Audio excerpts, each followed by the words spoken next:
I never saw it coming. The crowd was laughing, the music played loudly, but all I could hear was the sharp sound of her voice cutting through the air. You're nothing. A loser. Everyone here knows it, and I'm done pretending. My wife said it like she was announcing a fact, like it was truth, and all I could do was stand there, frozen in place, watching her walk away. Rachel and I had been together for almost a decade. We met in college. She was the perfect combination of beauty and brains, with an effortless charm that made everyone around her feel seen and valued. I, on the other hand, was a quiet, introverted writer. I loved her from the first moment we spoke. It was as though I'd been waiting my whole life to meet someone like her. We built our life slowly, steadily. I landed a job at a publishing house. She went on to lead a successful PR firm. It wasn't glamorous, but it was ours. I wasn't a rich man, but Rachel never seemed to mind. Or so I thought. There were signs. Little things, whispers at the edge of my consciousness that I couldn't quite bring myself to confront. The late nights at the office, the sudden interest in personal space, the way she started dressing for work in a way that felt too deliberate. But I told myself that I was just being paranoid. After all, everything seemed fine. We had a lovely home, a beautiful daughter, Hope, and, from the outside, a perfect life. But that night, everything shifted. The party was meant to celebrate Rachel's latest career milestone. A big deal in her world. She was glowing, the center of attention, just as I'd always admired. But something felt off as I watched her across the room. She was laughing too loudly, her touch on her colleague's arm lingering a second too long. He wasn't someone I knew well, just another face in her work circles. Still, the pang of unease was unmistakable. I turned my attention to Hope, sitting quietly at the kids' table. She was already older than her years, sharp and perceptive. She caught my eye and gave me a small smile, her eyes filled with a quiet understanding. As I returned my gaze to Rachel, I noticed that her smile faltered. And there, standing beside her, was someone who didn't belong. My heart skipped a beat. There was no mistaking it. His hand rested a little too comfortably on her lower back, his face too close to hers. In that instant, the world around me became muffled, like I was drowning in a sea of confusion and disbelief. I couldn't breathe. Couldn't move. Couldn't think. I told myself I was overreacting. That maybe I was misinterpreting things. But deep down, I knew. It was as if something inside me clicked. This was the moment I had been dreading, the confirmation of my worst fear. For weeks, I lived in a daze. My mind raced, constantly playing and replaying every interaction between Rachel and this man, whose name I later learned was Tom. I began to keep track of her movements, looking for signs that something was wrong. Late nights, sudden trips, excuses about work dinners. The walls of my life were crumbling, and I felt powerless to stop it. I didn't want to believe it. Rachel had always been the love of my life. Our marriage had been built on trust, on mutual respect. But how could I ignore the signs anymore? How could I pretend that everything was fine when my own wife was slowly slipping away from me, her heart falling into the hands of someone else? Hope started asking questions, innocent ones at first. "Why do you and Mom fight so much lately?" she would say, her big brown eyes full of confusion. I'd brush it off, pretending everything was fine, but I couldn't lie to her forever. One evening, I found something that shattered what little was left of my world. Rachel's phone, left carelessly on the kitchen counter, its screen unlocked. I hesitated. I knew it was wrong, but the need to know was too strong.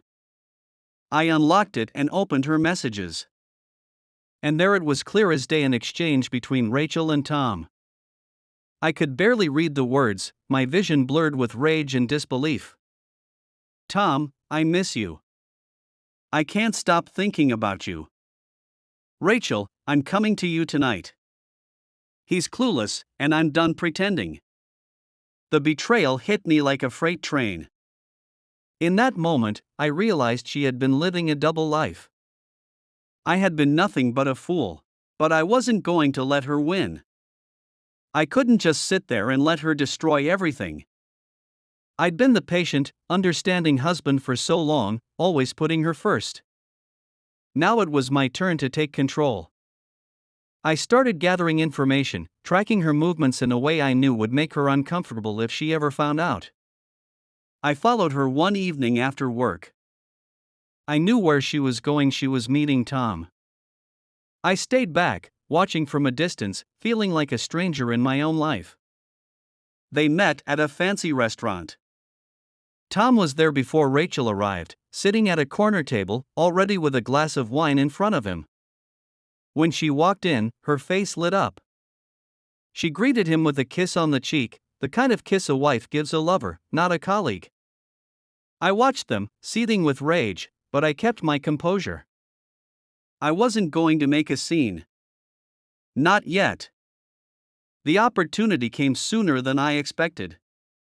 A week later, Rachel threw a birthday party for one of her friends. I wasn't invited, but Hope was. Of course, I didn't want to raise suspicion, so I let her go, telling myself I'd pick her up later. That's when it happened. I got a call from one of the other parents. They were at the party, and they told me that Hope had caused a scene. She said something about her mom cheating on her dad. The voice on the other end of the phone trembled. It was loud. People were staring. Rachel looked like she was about to lose it. I rushed to the venue, my heart pounding. When I arrived, Hope was sitting on a bench, looking sad but strangely calm for her age. And Rachel? She was standing in the middle of a circle of her friends, red-faced and furious, trying to explain herself. "You need to leave," Rachel snapped at me the moment I stepped inside. She was already crying, but it wasn't from remorse. No, it was pure anger at me, at Hope, at the world. And then Hope, my sweet, innocent daughter, stood up and walked toward her mother. Her words were like a punch to the gut. "Mom," Hope said, her voice cutting through the tension, "you're a cheater. You're a liar. You're a witch.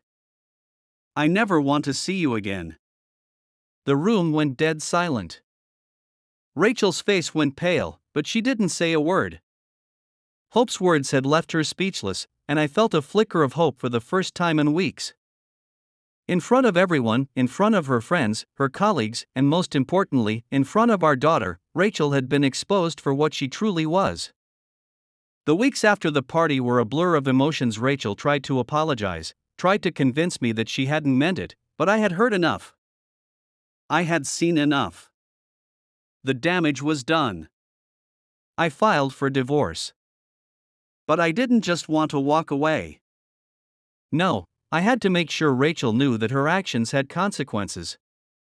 It was time to take back everything she had tried to take from me. I'd been quiet, calculating. While she'd been playing her games, I'd been securing our assets. I knew she'd try to take as much as she could, but I was prepared. I had hired the best lawyer, and I made sure every financial detail was accounted for. When the papers were signed, Rachel didn't just lose me, she lost everything she had fought so hard for. The final blow came in the courtroom. As we sat before the judge, Rachel's smugness faded, her composure slipping with every word I spoke. When the ruling came down, I could see the realization in her eyes. She had underestimated me. I wasn't the loser she'd called me. I was the one who had won. Months passed. The divorce was final. Hope and I started a new life, one where I didn't have to wonder about the woman I had once loved. It wasn't easy, nothing worthwhile ever is, but it was liberating. I had learned to live for myself again. Rachel tried to reach out a few times, but I ignored her. She had shown me who she was, and I wasn't about to let her back into my life. Hope, on the other hand, was thriving. She had grown stronger, wiser, and more compassionate. I could see her finding herself, just like I was finding myself again. I didn't need her approval anymore. I didn't need anyone's approval. Sometimes, you have to lose everything to realize what you truly deserve. And I deserved better.